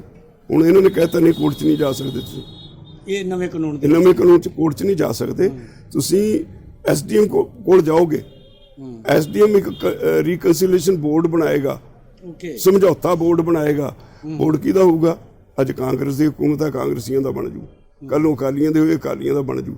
ਜੇ ਕੋਈ ਕਿਸੇ ਅਕਾਲੀ ਨੂੰ ਅੱਜ ਮੁਸ਼ਕਲ ਆ ਗਈ, ਉਹਦੇ ਪੈਸੇ ਲੈ ਕੇ ਭੱਜ ਗਿਆ, ਉਹ ਰਾਜਨੀਤੀ ਕਰਨਗੇ, ਉਹਨੂੰ ਪੈਸੇ ਨਹੀਂ ਦਵਾਉਂਦੇ ਵੀ ਚੰਗਾ ਆਇਆ ਜਾੜੇ। ਇਹਦੇ 'ਚ ਜਿਹੜਾ ਮੀਡੀਅਮ ਬੰਦਾ ਉਹਦੇ ਜ਼ਿਆਦਾ ਹੈ ਹੀ ਮੀਡੀਅਮ। ਇੱਥੇ ਜਿਹੜੇ ਕਿਸਾਨ ਤਾਂ ਹੈ ਮੀਡੀਅਮ ਹੈ ਨਹੀਂ ਇੱਥੇ। ਪੰਜਾਬ ਦਾ ਔਨ ਰਿਕਾਰਡ ਹੈ 85% ਜਿਹੜੇ। ਪ੍ਰਕਾਸ਼ ਸਿੰਘ ਬਾਦਲ ਵੀ ਕਿਸਾਨ ਹੈ? ਉਹ ਕਿਸਾਨ ਨਹੀਂ ਹੈ, ਉਹ ਪੋਲੀਟੀਸ਼ੀਅਨ ਹੈ। ਓਕੇ ਜੀ, ਉਹਦੀ ਆਮਦਨ ਇਹਦੇ 'ਚੋਂ ਨਹੀਂ, ਉਹਦੀ ਆਮਦਨ ਦਾ ਧੰਦਾ ਖੇਤੀ ਨਹੀਂ ਹੈ, ਪੋਲੀਟਿਕਸ ਹੈ। ਜਿੰਨਾ ਵੱਢਦੇ ਰਹੇ ਆ ਪੋਲੀਟਿਕਸ ਵਿੱਚ, ਫਿਰ ਜਿਵੇਂ ਉਹਨਾਂ ਨੇ ਬੱਸਾਂ ਦੇ ਪਰਮਿਟ ਹੋਰ ਇਹ ਉਹ ਪਤਾ ਨਹੀਂ ਕੀ ਕੁਛ, ਇਸ ਕਰਕੇ ਉਹਨੂੰ ਕਿਸਾਨ ਨਹੀਂ ਕਹਿ ਸਕਦੇ। ਕਿਸਾਨ ਤਾਂ ਉਹ ਹੈ ਜਿਹਦੀ ਸਿਰਫ ਆਮਦਨ ਕਿਸਾਨੀ ਦੇ ਵਿੱਚੋਂ ਹੈ, ਜਿਹੜਾ ਉੱਥੇ ਖੇਤ 'ਚੋਂ ਕੰਮ ਕਰਕੇ ਕਮਾਉਂਦਾ, ਉਹਨੂੰ ਕਿਸਾਨ ਕਹਿ ਸਕਦੇ ਹੋ। ਉਹਨੂੰ ਮਾਰ ਪੈਣੀ ਹੈ, ਉਹ ਤਾਂ ਬਚਣਾ ਹੀ ਨਹੀਂ, ਉਹਨੇ ਨਹੀਂ ਬਚਣਾ। ਤੁਸੀਂ ਸਥਿਤੀ ਸਮਝੋ ਭਈ, ਜਦੋਂ ਤੁਸੀਂ ਕੋਰਟ 'ਚ ਨਹੀਂ ਜਾ ਸਕਦੇ, ਫਿਰ ਉਹ ਰੀਕਨਸੀਲੀਏਸ਼ਨ ਬੋਰਡ ਨੂੰ ਹੈਗਾ ਟਾਈਮ ਪੀਰੀਅਡ ਹੈ ਉਹਦਾ, ਵੀ ਉਹਨੇ ਸਮਝੌਤਾ ਕਰਾਉਣਾ, ਕਾਰਵਾਈ ਨਹੀਂ ਕੋਈ ਕਰਨੀ। ਦੋਨੋਂ ਧਿਰਾਂ ਨੂੰ ਸਮਝੌਤਾ ਕਰਾਉਣਾ। ਜੇ ਨਹੀਂ ਸਮਝੌਤਾ ਹੋਇਆ, ਉਹਨਾਂ ਨੇ ਰਿਪੋਰਟ ਦੇ ਦੇਣੀ ਐਸਡੀਐਮ ਨੂੰ। ਉਹਨਾਂ ਨੇ ਕਹਿੰਦੇ ਸਮਝੌਤਾ ਤਾਂ ਹੁਣ ਹੁੰਦਾ ਨਹੀਂ ਯਾਰ, ਕੀ ਕਰੀਏ, ਚੁੱਪ ਕਰਕੇ ਬਹਿ ਗਿਆ। ਅਗਲਾ ਆਪਸ਼ਨ ਹੈ ਵੀ ਡੀਸੀ ਤੇ ਜਾਓ, ਕਈ ਸਾਲਾਂ ਤੱਕ ਲਮਕਾ ਦੇਣਾ। ਸਾਲਾਂ ਨੂੰ ਛੱਡੋ, ਡੀਸੀ ਕੋਲ ਵੀ ਕੋਈ ਪਾਵਰ ਨਹੀਂ। ਉਹ ਜ਼ਿਲ੍ਹਾ ਲੈਵਲ ਦਾ ਇੱਕ ਬੋਰਡ ਬਣਾਏਗਾ, ਉਹ ਵੀ ਸਮਝੌਤਾ ਕਰਾਏਗਾ। ਉਹ ਤੋਂ ਬਾਅਦ ਕਹਾਣੀ ਖਤਮ। ਤੇ ਅਸੀਂ ਜੇ ਸਾਨੂੰ ਪਿੰਡ ਵਿੱਚ ਆ ਕੇ ਕੋਈ ਪਹਿਲਾਂ 4 ਦਿਨ ਵੱਡੀਆਂ ਕਾਰਾਂ ਘੁਮਾ ਕੇ ਪਿੰਡ ਵਾਲਿਆਂ ਨੂੰ 4 ਬੰਦਿਆਂ ਨਾਲ ਹੱਥ ਮਿਲਾ ਕੇ, ਉਹ ਕਹਿਣਗੇ ਸਾਡੀ ਸੁਭਾਅ ਹੈ ਨਾ ਵੀ ਮੇਰੇ ਕੋਲ ਕੋਈ ਬੜਾ ਆਦਮੀ ਆਇਆ, ਅਸੀਂ ਉਹਨੂੰ ਘਰ ਬਿਠਾ ਕੇ ਚਾਹ ਪਿਲਾਉਂਦੇ ਹਾਂ। ਪਿੰਡ ਵਾਲਿਆਂ ਨੂੰ ਕਹਿੰਦੇ ਮੇਰੀ ਉਹਦੇ ਨਾਲ ਯਾਰੀ ਪੈ ਗਈ, ਹੌਲੀ ਹੌਲੀ ਉਹ ਕਹੂਗਾ ਵੀ ਚੰਗਾ ਮੈਂ ਅਗਲੀ ਵਾਰੀ ਤੁਹਾਡੀ ਕਣਕ ਖਰੀਦਣੀ ਹੈ। 2 ਪਿੰਡਾਂ ਦੀ ਖਰੀਦ ਕੇ ਲੈ ਗਿਆ, ਮੁੜ ਕੇ ਉਹ ਲੱਭਦਾ ਹੀ ਨਹੀਂ। ਕੀ ਕਰੋਗੇ? ਨਾ ਉਹਦਾ ਲਾਇਸੈਂਸ ਹੈ, ਨਾ ਉਹਦਾ ਕੋਈ ਡਾਕੂਮੈਂਟ ਹੈ, ਕਿੱਥੋਂ ਫੜੋਗੇ ਉਹਨੂੰ? ਪੂੰਛ ਫੜ ਲਿਓ ਉਹਦੀ, ਲੈ ਕੇ ਚਲਾ ਗਿਆ। ਤੋ ਇਦਾਂ ਦੇ ਕਾਨੂੰਨ ਬਣਾਏ ਆ, ਇਹਦੇ ਵਿੱਚ ਇੰਨਾ ਕੁਛ ਹੈ। ਇੱਕ ਮੱਦ ਜਿਹਦੇ ਤੇ ਗੱਲ ਨਹੀਂ ਹੋ ਰਹੀ, ਜ਼ਰੂਰੀ ਵਸਤਾਂ ਬਾਰੇ, ਉਹਦੇ ਤੇ ਕਿਹਨੂੰ ਮਾਰ ਪਊਗੀ? ਜ਼ਰੂਰੀ ਵਸਤਾਂ ਵਾਲੇ ਉਹ ਇਹਨਾਂ ਨੇ ਦੇਖੋ, ਸਾਡਾ 1955 ਦਾ ਜ਼ਰੂਰੀ ਵਸਤਾਂ ਦਾ ਕਾਨੂੰਨ ਸੀ। ਉਹ ਸੀ ਵੀ ਮਹਿੰਗਾਈ ਨੂੰ ਰੋਕਣ ਵਾਸਤੇ ਕਾਨੂੰਨ ਬਣਿਆ ਹੋਇਆ ਸੀ। ਜਿਹੜੇ ਜ਼ਖੀਰੇਬਾਜ਼ ਨੇ ਉਹ ਆਪਣੇ ਕੋਲ ਕੋਈ ਸਟਾਕ ਖਰੀਦ ਕੇ ਰੱਖ ਲੈਂਦੇ ਸੀ ਤੇ ਮਹਿੰਗਾਈ ਹੋ ਜਾਂਦੀ ਸੀ, ਫਿਰ ਮਹਿੰਗਾ ਵੇਚ ਕੇ ਪੈਸੇ ਬਣਾਉਂਦੇ ਸੀ। ਸਰਕਾਰ ਕੋਲੇ ਅਧਿਕਾਰ ਹੁੰਦਾ ਸੀ ਭਈ ਸਰਕਾਰ ਜੇ ਪਤਾ ਲੱਗੇ ਵੀ ਮਹਿੰਗਾਈ ਹੋ ਗਈ, ਜਿਹਦੇ ਕੋਲ ਸਟਾਕ, ਉਹਦਾ ਸਟਾਕ ਚੈੱਕ ਕਰ ਸਕਦੀ ਸੀ, ਜ਼ਬਤ ਕਰ ਸਕਦੀ ਸੀ, ਚੱਕ ਕੇ ਵੇਚ ਸਕਦੀ ਸੀ। ਇਹ ਸਾਰੇ ਅਧਿਕਾਰ ਸੀ ਤਾਂ ਕਿ ਆਮ ਆਦਮੀ ਨੂੰ ਰਾਹਤ ਮਿਲੇ। ਇਹਨਾਂ ਨੇ ਨਵੇਂ ਕਾਨੂੰਨ 'ਚ ਸਟਾਕ ਲਿਮਿਟ ਖਤਮ ਕਰਤੀ। ਇਹਨਾਂ ਨੇ ਕਿਹਾ ਕੋਈ ਸਟਾਕ ਨਹੀਂ, ਚਾਹੇ ਕੋਈ 50,000 ਟਨ ਰੱਖੀ ਬੈਠਾ, ਚਾਹੇ 10 ਲੱਖ ਟਨ ਪਈ ਹੈ। ਇਸ ਤੋਂ ਇਹ ਸਾਬਤ ਹੁੰਦਾ ਕਿ ਪੂੰਜੀਪਤੀਆਂ ਨੂੰ ਲਾਭ ਦੇਣ ਵਾਸਤੇ ਉਹੀ ਖਰੀਦਣਗੇ। ਇੰਨੀ ਐਡੀ ਵੱਡੀ ਮਾਤਰਾ 'ਚ ਕੌਣ ਖਰੀਦੂ? ਉਹ ਜਿੰਨੀ ਮਰਜ਼ੀ ਖਰੀਦ ਕੇ ਰੱਖ ਲਏ। ਫਿਰ ਜੇ ਕਿਤੇ ਮਹਿੰਗਾਈ, ਕਹਿੰਦੇ ਪੈਮਾਨਾ ਕੀ ਰੱਖਿਆ ਨਵੇਂ ਕਾਨੂੰਨ 'ਚ, ਮਹਿੰਗਾਈ 100% ਵੱਧ ਗਈ, ਦੁੱਗਣੀ ਹੋ ਗਈ, ਉਹ ਵੀ 5 ਸਾਲਾਂ ਦੀ ਐਵਰੇਜ, ਇੱਕ ਅਗਲੇ ਸਾਲ ਦੀ ਨਹੀਂ, 5 ਸਾਲਾਂ ਦੀ ਐਵਰੇਜ ਡਬਲ ਹੋ ਗਈ ਮਹਿੰਗਾਈ। ਤੇ ਫਿਰ ਉਹ ਕਹਿੰਦੇ ਸੋਚਾਂਗੇ ਵੀ ਕੋਈ ਕਾਰਵਾਈ ਕਰਨੀ ਹੈ ਕਿ ਨਹੀਂ। ਕਾਰਵਾਈ ਨਹੀਂ ਕਰਾਂਗੇ, ਫਿਰ ਸੋਚਾਂਗੇ, ਫਿਰ ਸੋਚਦੇ 6 ਮਹੀਨੇ ਲੰਘ ਜਾਣਗੇ। ਫਿਰ ਜਦੋਂ ਛਾਪਾ ਮਾਰਨਾ ਉਹਦੇ ਕੋਲ ਸਟਾਕ ਫੜ ਲਿਆ, ਉਹ ਜੇ ਇਹ ਕਹਿ ਦੇਵੇ ਜੀ ਮੇਰਾ ਤਾਂ ਸੌਦਾ ਹੋਇਆ ਮੈਂ ਤਾਂ ਗਾਂ ਵੇਚਣੀ ਹੈ, ਫਿਰ ਨਹੀਂ ਕੁਝ ਕਰਨਾ, ਕੋਈ ਕਾਰਵਾਈ ਨਹੀਂ ਹੋਣੀ, ਕੋਈ ਕਾਰਵਾਈ ਨਹੀਂ ਹੋਣੀ। ਤਾਂ ਇਹਦਾ ਮਤਲਬ ਸਿੱਧੀ ਖੁੱਲੀ ਛੁੱਟੀ ਦੇਤੀ ਕਾਰਪੋਰੇਟ ਹਾਊਸਿਸ ਨੂੰ। ਅੱਜ ਸਾਡੇ ਦੇਸ਼ ਦੀ ਹਾਲਤ ਇਹ ਹੈ ਵੀ ਸਾਡੇ ਕੋਲ ਬਹੁਤ ਵੱਡਾ 60 ਕਰੋੜ ਲੋਕ ਨੇ ਜਿਨ੍ਹਾਂ ਦੀ ਜੇਬ 'ਚ ਪੈਸਾ ਨਹੀਂ। ਉਹਨਾਂ ਨੂੰ ਕਿਸੇ ਇੱਥੇ ਸੀ ਚਲੋ ਆਟਾ ਦਾਲ ਸਾਨੂੰ ਲੱਗਦਾ ਵੀ ਥੋੜੇ ਜਿਹੇ ਖਾਂਦੇ ਪੀਂਦੇ ਨੇ, ਸਾਊਥ ਜਾ ਕੇ ਦੇਖੋ ਉਹ ਭੁੱਖੇ ਸੌਂਦੇ ਨੇ, ਪੱਤੇ ਚੜਦੇ ਨੇ। ਜਿਨ੍ਹਾਂ ਦੇ ਪੱਲੇ ਹੀ ਕੱਖ ਨਹੀਂ, ਗੋਦਾਮ ਭਰਿਆ, ਉਹਨਾਂ ਨੂੰ ਕੀ ਪਾਇਆ ਜੀ, ਗੋਦਾਮ ਦਾ ਪੈਸਾ ਤਾਂ ਹੈ ਨਹੀਂ, ਭਰਿਆ ਰਹੇ, ਉਹ ਤਾਂ ਖਰੀਦ ਹੀ ਨਹੀਂ ਸਕਦੇ। ਤਾਂ ਉਸ ਵੇਲੇ ਜਦੋਂ ਇਦਾਂ ਦੀ ਸਥਿਤੀ ਪੈਦਾ ਹੋ ਜਾਏਗੀ ਨਵੇਂ ਕਾਨੂੰਨ ਦੇ ਮੁਤਾਬਕ, ਆਮ ਆਦਮੀ ਦਾ ਜਿਉਣਾ ਦੁੱਭਰ ਹੋ ਜਾਏਗਾ। ਹਰ ਤਰ੍ਹਾਂ ਦਾ ਸਟਾਕ, ਈਵਨ ਇੱਥੇ ਤੱਕ ਵੀ ਜੇ ਕਿਸੇ ਨੇ ਪ੍ਰੋਸੈਸਿੰਗ ਹਾਊਸ ਲਾਇਆ, ਫਰੂਟ ਹੈ ਉਹ ਪ੍ਰੋਸੈਸ ਕਰਦਾ ਹੈ, ਸਬਜ਼ੀ ਪ੍ਰੋਸੈਸ ਕਰਦਾ ਹੈ, ਉਹਦੇ ਕੋਲ ਸਟਾਕ ਫਾਲਤੂ ਪਿਆ ਮਾਰਕੀਟ 'ਚ ਲੱਭਦਾ ਨਹੀਂ। ਤੇ ਉਹਦੇ ਵਿੱਚ ਜਦੋਂ ਛਾਪਾ ਮਾਰਨਗੇ ਬੜਾ ਸਾਫ਼ ਲਿਖਿਆ ਕਾਨੂੰਨ 'ਚ ਵੀ ਉਹਨੇ ਕਿਤੇ ਕਿਸੇ ਨਾਲ ਸੌਦਾ ਤਾਂ ਨਹੀਂ ਕੀਤਾ, ਉਹ ਤਾਂ ਨਹੀਂ ਪ੍ਰਭਾਵਿਤ ਹੁੰਦਾ। ਹਰ ਖੁੱਲ੍ਹ ਦੇਤੀ ਕਾਰਪੋਰੇਟ ਹਾਊਸਿਸ ਨੂੰ ਵੀ ਤੁਹਾਡੇ ਤੇ ਤਾਂ ਕੋਈ ਕਾਨੂੰਨ ਲਾਗੂ ਹੀ ਨਹੀਂ ਹੁੰਦਾ, ਲੋਕ ਮਰਦੇ ਨੇ, ਮਰ ਜਾਣ। ਤੁਸੀਂ ਇੰਨੀਆਂ ਮੀਟਿੰਗਾਂ ਕੀਤੀਆਂ, ਸਰਕਾਰ ਨੂੰ ਤੁਸੀਂ ਸਮਝਾ ਵੀ ਦਿੱਤਾ ਵੀ ਇਹ ਕਾਨੂੰਨ ਗਲਤ ਆ, ਉਹਨਾਂ ਨੂੰ ਪਤਾ ਵੀ ਲੱਗ ਗਿਆ, ਤਾਂ ਹੀ ਉਹਨਾਂ ਨੇ ਕਿਹਾ ਵੀ ਅਸੀਂ ਸੋਧਾਂ ਕਰ ਲੈਂਦੇ ਹਾਂ, ਪਰ ਉਹ ਕਾਨੂੰਨ ਰੱਦ ਕਰਨ ਲਈ ਤਿਆਰ ਕਿਉਂ ਨਹੀਂ? ਦੇਖੋ ਸਥਿਤੀ ਇਹ ਹੈ ਵੀ ਸਾਡਾ ਕੰਮ ਸੀ ਜਿਹੜੀ ਅਸੀਂ ਲੜਾਈ ਪਾਈ ਹੈ, ਜੇ ਅਸੀਂ ਬਿਨਾਂ ਸੋਚੇ ਸਮਝੇ ਲੜਾਈ ਪਾਉਂਦੇ ਜਿਹਦੀ ਸਾਡੇ ਕੋਲ ਲੌਜਿਕ ਨਹੀਂ ਸੀ, ਲੜਾਈ ਦਾ ਫੇਲ ਹੋਣਾ ਕੁਦਰਤੀ ਹੈ, ਹਰ ਲੜਾਈ ਫੇਲ ਹੋ ਜਾਂਦੀ ਹੈ ਜੇ ਉਹਦੇ ਪਿੱਛੇ ਕੋਈ ਲੌਜਿਕ ਨਾ ਹੋਵੇ। ਅਸੀਂ ਇੱਕ ਸੈਕਸ਼ਨ ਇਹਨਾਂ ਨੇ ਕਿਹਾ, ਲੋਕਾਂ ਨੂੰ ਕਹਿੰਦੇ ਰਹੇ ਨਾ ਵੀ ਕਲੌਜ਼ ਬਾਈ ਕਲੌਜ਼ ਬਹਿਸ ਨਹੀਂ ਕਰਦੇ। ਮੈਂ ਜਿਵੇਂ ਪਹਿਲਾਂ ਕਿਹਾ ਵੀ ਇਹਨਾਂ ਦੀ ਫਾਰਮੂਲਾ ਵੀ ਝੂਠ ਬੋਲੋ ਝੂਠ ਬੋਲੋ ਝੂਠ ਬੋਲੋ, ਇੰਨਾ ਝੂਠ ਬੋਲੋ ਵੀ ਸੱਚ ਬਣ ਜੇ। ਇੱਕ ਕਲੌਜ਼ ਬਾਈ ਕਲੌਜ਼ ਬਹਿਸ ਕੀਤੀ, ਜਦੋਂ ਕਿਸੇ ਕਲੌਜ਼ ਤੇ ਅਸੀਂ ਬਹਿਸ ਕਰਦੇ ਸੀ ਫਿਰ ਉਹਦੇ 'ਚ ਇਹ ਕਹਿੰਦੇ ਸੀ ਅੱਛਾ ਜੀ ਇਹਦੇ 'ਚ ਆਹ ਸੋਧ ਕਰ ਦਿੰਦੇ ਆ, ਲਿਖ ਲੈਂਦੇ ਸੀ, ਦੂਜੇ ਕਲੌਜ਼ 'ਚ ਆਹ ਸੋਧ ਕਰ ਦਿੰਦੇ, ਤੀਜੀ 'ਚ ਇੱਕ ਲੰਬੀ ਲਿਸਟ ਬਣ ਗਈ ਸੋਧਾਂ ਦੀ। ਫਿਰ ਮੈਨੂੰ ਕਹਿੰਦੇ ਸੋਧਾਂ ਕਰ ਦਿੰਦੇ, ਮੈਂ ਕਿਹਾ ਇੰਨੀਆਂ ਸੋਧਾਂ ਕਰੋਗੇ ਕਾਨੂੰਨੇ ਵਾਪਸ ਲੈ ਲਓ। ਅੱਛਾ, ਫਿਰ ਇਹਨਾਂ ਨੇ ਕੀ ਕੀਤਾ ਜੀ, ਸਾਰੀ ਬਹਿਸ ਹੋ ਗਈ, ਕੱਲੇ ਕਾਨੂੰਨ ਤੇ ਬਹਿਸ ਹੋ ਗਈ।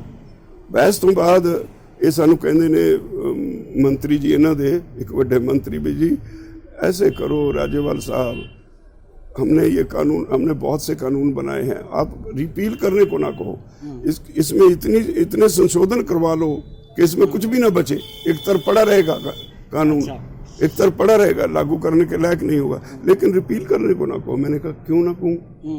तो वो कहते हैं देखो जी हमने बहुत से सुधार किए हैं, लेबर लॉज बनाए हैं, और अगर हमने ये वापस ले लिए तो कल लेबर को वाले आके बैठ जाएंगे यहाँ पे। मैं कहा भी जे इन्ने पाप किए तो एक बारी गंगा नहा लो। तो मंत्री जी मीटिंग छड़ के भज गए। एक बारी खेती मंत्री कहते हैं, मैं कहा भी ये तुहाडे अधिकार खेतर तो बाहर है, ये तो एक गल है।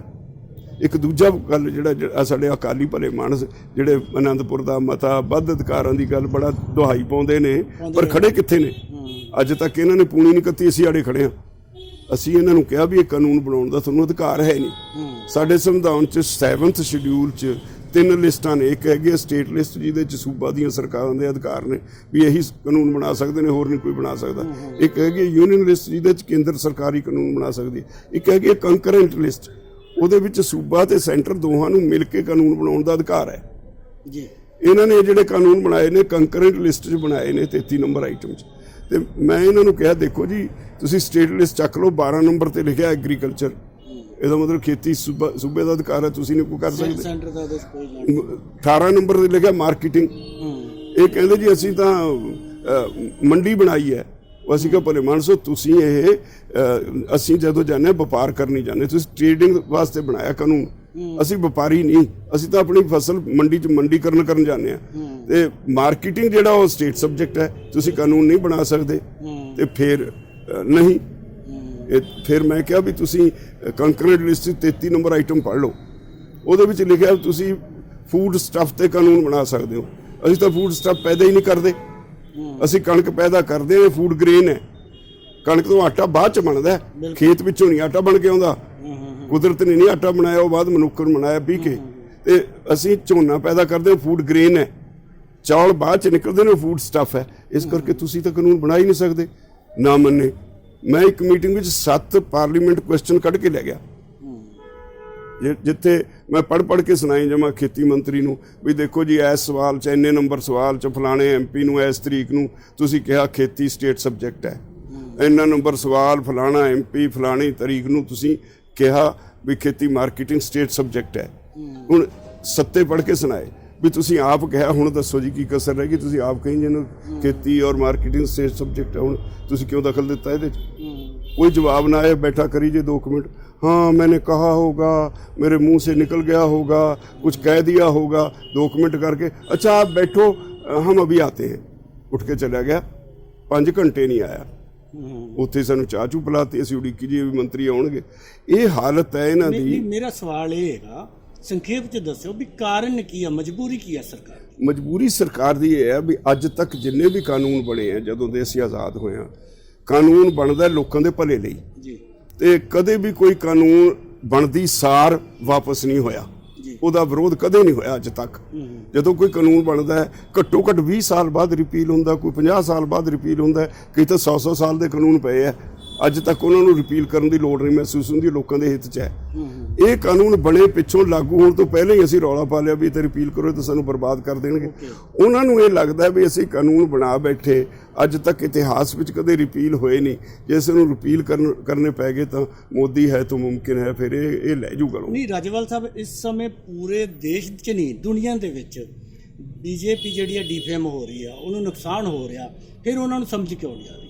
ਨਹੀਂ, ਉਹ ਇਸ ਭੁਲੇਖੇ 'ਚ ਨੇ ਵੀ ਸਾਡੇ ਕੋਲ ਮੈਜੋਰਟੀ ਹੈ ਪਾਰਲੀਮੈਂਟ ਦੇ ਵਿੱਚ। ਦੂਜੀ ਗੱਲ ਮੈਂ ਤੁਹਾਨੂੰ ਇੱਕ ਹੋਰ ਪੁੱਛਣੀ ਚਾਹੁੰਦਾ, ਜੇ ਪਿਛਲੇ ਦਿਨਾਂ ਦੇ ਵਿੱਚ ਲੋਕ ਤੁਹਾਡੇ ਤੋਂ ਇੰਨਾ ਕੁ ਪ੍ਰਭਾਵਿਤ ਹੋਏ ਕਿ ਕਈ ਭਾਰਤੀ ਜਨਤਾ ਪਾਰਟੀ ਦੇ ਨੇਤਾ ਪਾਰਟੀ ਛੱਡਣ ਲਈ ਤਿਆਰ ਸਨ, ਪਰ ਕੁਝ ਲੋਕਾਂ ਵੱਲੋਂ ਹੁਣ ਭਾਰਤੀ ਜਨਤਾ ਪਾਰਟੀ ਦੇ ਜਿਹੜੇ ਵਿਧਾਇਕ ਆ ਜਾਂ ਲੀਡਰ ਆ, ਉਹਨਾਂ ਤੇ ਹਮਲੇ ਕੀਤੇ ਜਾ ਰਹੇ ਆ। ਨਹੀਂ, ਅਸੀਂ ਉਦੋਂ ਹੀ ਡਿਕਲੇਅਰ ਕੀਤਾ ਵੀ ਸਾਡੀ ਇਹ ਪਾਲਿਸੀ ਨਹੀਂ, ਕਿਸੇ ਨੂੰ ਮਾਰਨ ਕੁੱਟਣ ਦੀ ਸਾਡੀ ਕੋਈ ਪਾਲਿਸੀ ਨਹੀਂ, ਅਸੀਂ ਸ਼ਾਂਤਮਈ ਅੰਦੋਲਨ ਚਲਾਉਂਦੇ ਹਾਂ। ਪਰ ਇੱਕ ਇਹ ਵੀ ਦੇਖਣਾ ਪਏਗਾ, ਇੱਕ ਮਨੁੱਖ ਹੈ, ਉਹਨੂੰ ਉਕਸਾ ਦਿਓ, ਉਕਸਾ ਕੇ ਉਹਨੂੰ ਇੰਨਾ ਪ੍ਰਵੋਕ ਕਰ ਦਿਓ ਵੀ ਉਹ ਗਲ ਪੈ ਜੇ। ਤੇ ਜੇ ਤੁਸੀਂ ਗੱਲ ਕਰੋ ਮਲੋਟ ਦੀ ਘਟਨਾ ਦੀ, ਅਸੀਂ ਉਹਦੀ ਨਿੰਦਾ ਕੀਤੀ ਹੈ ਵੀ ਇਹ ਠੀਕ ਨਹੀਂ ਹੋਇਆ, ਪਰ MLA ਦਾ ਇਹ ਕੀ ਕੰਮ ਜੀ, ਮੀਟਿੰਗ 'ਚ ਉੱਠ ਕੇ ਆ ਕੇ ਬਾਹਰ ਮੈਂ ਤੁਹਾਨੂੰ ਝੱਗਾ ਚੱਕਤਾ, ਤੁਹਾਨੂੰ ਬਾਰ-ਬਾਰ ਉਹਨੇ ਆ ਕੇ ਕਿਹਾ, ਤਾਂ ਲੋਕਾਂ ਨੇ ਇਹ ਕੰਮ ਕਰਤਾ, ਗੁੱਸੇ 'ਚ ਆ ਗਏ ਤੇ ਇਹਨਾਂ ਦਾ ਪ੍ਰਵੋਕ ਕੀਤਾ, ਕਰਦੇ ਨੇ ਪ੍ਰਵੋਕ ਹਰ ਜਗ੍ਹਾ ਜਿੱਥੇ ਇਨਸੀਡੈਂਟ ਹੁੰਦੀ ਹੈ, ਆ ਕੇ ਮੁੰਡਿਆਂ ਨੂੰ ਪ੍ਰਵੋਕ ਕਰਦੇ ਨੇ, ਗਰਮ ਖੂਨ ਹੈ। ਇਹ ਤਾਂ ਜਿਵੇਂ ਹੁਣ ਜਿਹੜਾ ਅੰਦੋਲਨ ਆ, ਇਹਦੇ 'ਚ ਪ੍ਰਵੋਕ ਵੀ ਕੀਤਾ ਜਾਏਗਾ, ਇਹਦੇ 'ਚ ਘੁਸਪੈਠ ਵੀ ਕੀਤੀ ਜਾਏਗੀ। ਇਹ ਤਾਂ ਜਿਵੇਂ ਹੁਣ ਤੁਹਾਡੇ ਵਰਗੇ ਵਧੀਆ ਸੋਚ ਵਾਲੇ ਸਿਆਣੇ ਲੋਕ ਆ, ਉਹਨਾਂ ਨੂੰ ਚਾਹੀਦਾ ਕਿ ਇਹਨਾਂ ਲੋਕਾਂ ਨੂੰ, ਜਿਹੜੇ ਨੌਜਵਾਨ ਆ, ਉਹਨਾਂ ਨੂੰ ਸਮਝਾਓ। ਨਹੀਂ, ਅਸੀਂ ਲੇਟੈਸਟ ਜਿਹੜੀਆਂ ਮਲੋਟ ਇਨਸੀਡੈਂਟ ਤੋਂ ਬਾਅਦ ਗਾਈਡਲਾਈਨਸ ਜਾਰੀ ਕੀਤੀਆਂ ਵੀ ਸਾਡਾ ਕੰਮ ਹੈ ਵਿਰੋਧ ਕਰਨਾ, ਡੈਮੋਕ੍ਰੇਸੀ 'ਚ ਜਿਹੜਾ ਸਾਡਾ ਅਧਿਕਾਰ ਹੈ ਉੱਥੇ ਤੱਕ ਰਹੀਓ ਤੇ ਗਾਹ ਨਾ ਜਾਓ। ਅਸੀਂ ਕਿਹਾ ਵੀ ਝੰਡੇ ਫੜੋ, ਕਾਲੇ ਝੰਡੇ ਦਿਖਾ ਦਿਓ, ਨਾਰੇ ਮਾਰੋ, ਉਹਦੇ ਘਰ ਦੇ ਮੂਹਰੇ ਬਹਿ ਜਾਓ, ਪਰ ਹੱਥੋਂ ਪਾਈ ਨਹੀਂ ਹੋਣਾ। ਇਹ ਅਸੀਂ ਐਡਵਾਈਜ਼ਰੀ ਜਾਰੀ ਕੀਤੀ ਹੈ।